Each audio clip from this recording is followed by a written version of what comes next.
Rev up your engine.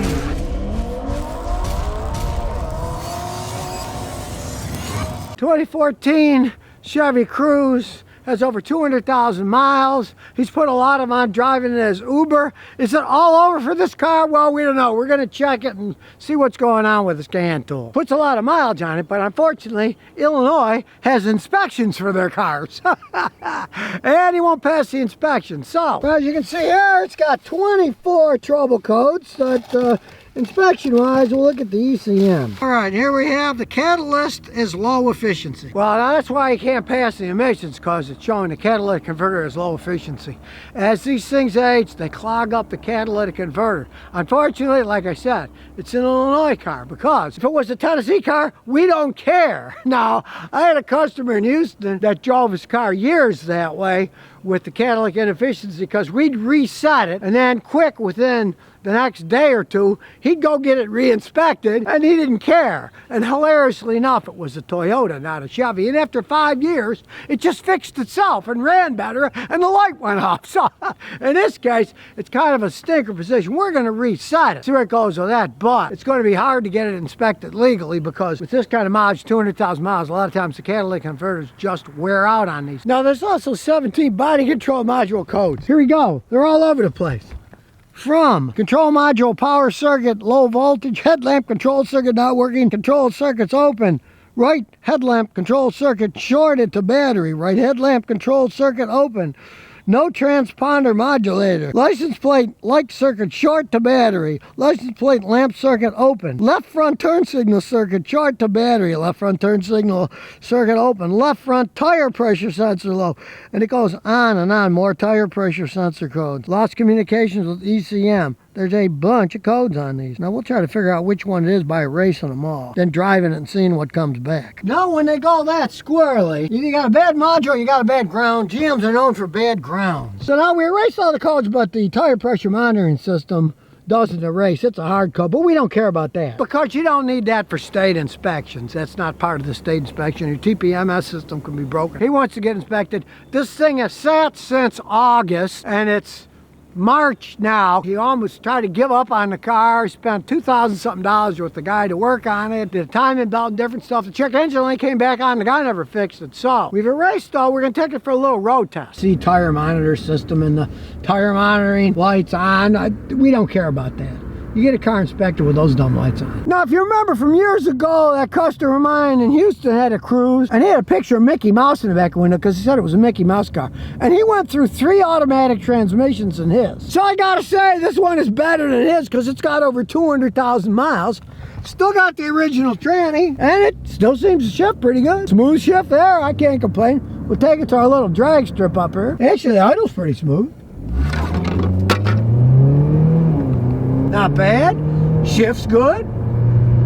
It's actually in decent shape. Other than all those crazy codes, this thing did sit since August, and there's no saying. A lot of times the ground wires will start to corrode, and you'll get the squirreliest codes on earth, because the grounds feed back through the system, and they can give you totally absurd codes, because the ground system will feed back into another system, and even though if you got a headlight problem, it might lead something to a body control module failure, because it feeds back into it. Okay, so we took it for a road test. Let's look at the data here.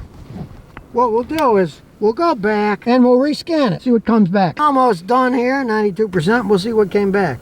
You can see it's almost all good.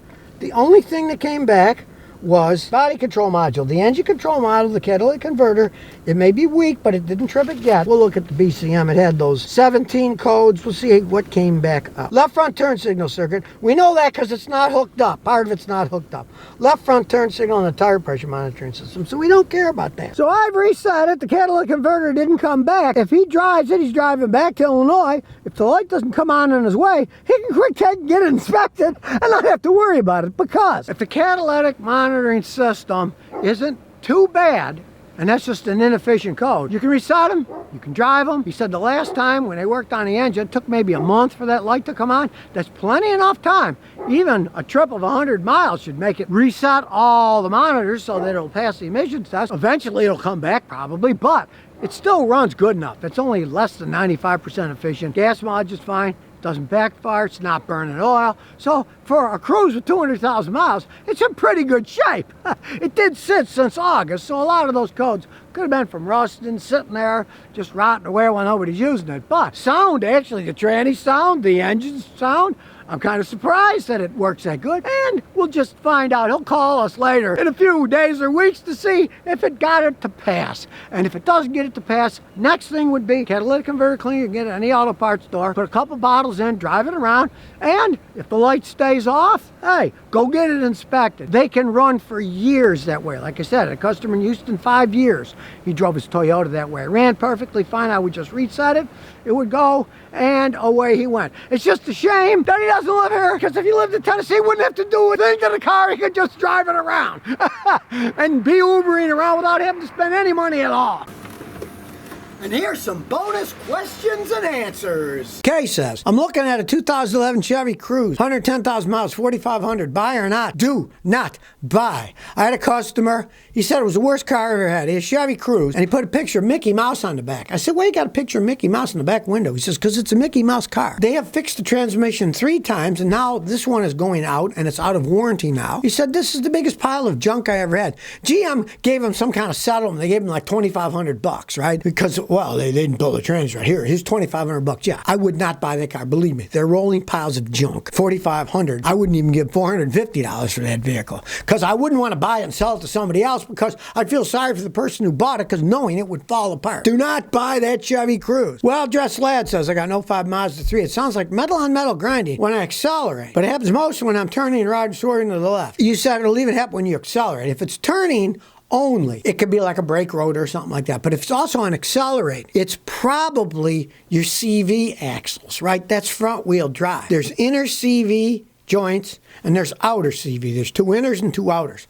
And when they're worn and you accelerate hard, they will grind. So jack up the car and look under. You'll probably see 1 or more of the rubber boots on the axles have ripped and the grease is coming out, in which case you need to replace that axle. Don't bother fixing them. Nobody fixes them. But you can get brand new aftermarket ones for usually $79 or so and replace the whole axle. And you get both joints, boots, everything's brand new, and throw the old one away and put a new one on. I can just about guarantee you that's your problem. Rudy Gatz says, my Honda Accord CVT keeps the revs below 2,500 RPM. Should I give the car an Italian tune-up every tank of gas to keep the engine clean? Not a bad idea, because if they do rev too low, you can build up carbon in the engine. You don't have to drive at 110 miles an hour on a highway, right? You can put it in the lower range, and that'll make the engine rev higher, and that's what you want, for the engine to rev higher and clean itself out. The older cars are real easy to do. Like a little old lady had a car and said they never went over 30 miles an hour. You could just leave it in first gear and drive it around for, an hour, and even going 30 miles an hour, you got it revved up nice and higher. You could put it in second gear and go on a highway and have it rev up higher.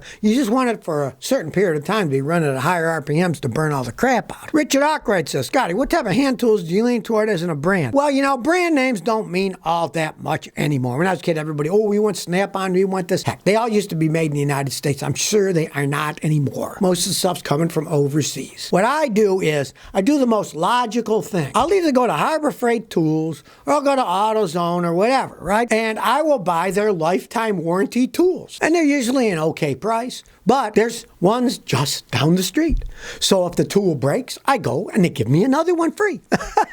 And that's what I do, because I find there isn't all that much difference. I'm not going to go to Harbor Freight and buy the cheapest piece of crap tools they have. No, but they also sell quality tools. You can see cheapy wrenches that are $3 a piece that are junk, but then they'll have $12, $15 wrenches too. You buy the more expensive ones there, and they're usually pretty good quality. The best way to do that is find out what's in your area and do it locally, because then if you got a problem, you go and you get another one. Years ago, I used to have Sears tools, because there was a Sears down the street. When they broke, hey, they give me another one. I had a ratchet, and they replaced that thing 5 times over there. They'd last, 8, 10 years. Then they'd give me another one when it broke. They finally stopped doing it. Well, you're never going to find these Sears open anymore anyways, but they finally stopped doing the lifetime warranty. They said, we don't give that anymore. Here's the last one we're going to give you free. But the big auto parts stores do, and so if they go, they'll just have to give you another one, as long as you don't lose it. As Barry Daves 47 says, what do you think of a Volvo C70 hardtop convertible? Volvos are high-top European cars. They're very expensive to work on stuff. When they're new, they're excellent vehicles. vehicles. They are fun to drive. And the hardtop convertibles are cool because they're hardtop,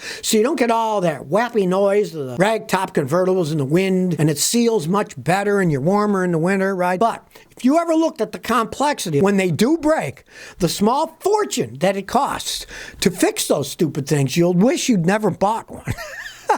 Now, if you're the type of person that doesn't keep vehicles all that long, you probably don't have to worry about it. But if you're talking about buying a used one, and then when that hardtop breaks, I've seen people spend over $2,000 fixing those things, sometimes even higher. And a lot of guys don't even know how to work on the stupid things. So if you never want to miss another one of my new car repair videos, remember to ring that bell.